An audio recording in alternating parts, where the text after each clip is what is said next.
NNPCL confirms shutdown of Port Harcourt Refinery for maintenance. It's again. Some of us they complain say Nigeria never get maintenance culture.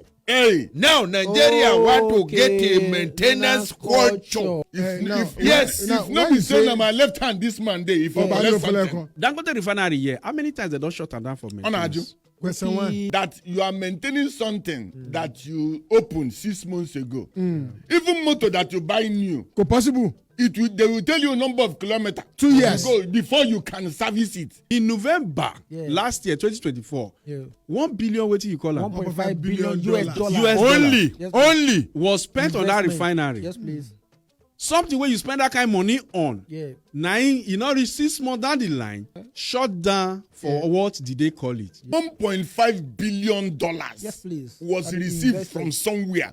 Allegedly invested into this refinery for maintenance. It's for maintenance that made it start working. 6 months ago, this thing was said, okay, let us start. Yes, please. Now, 6 months down the line, it is being shut down again.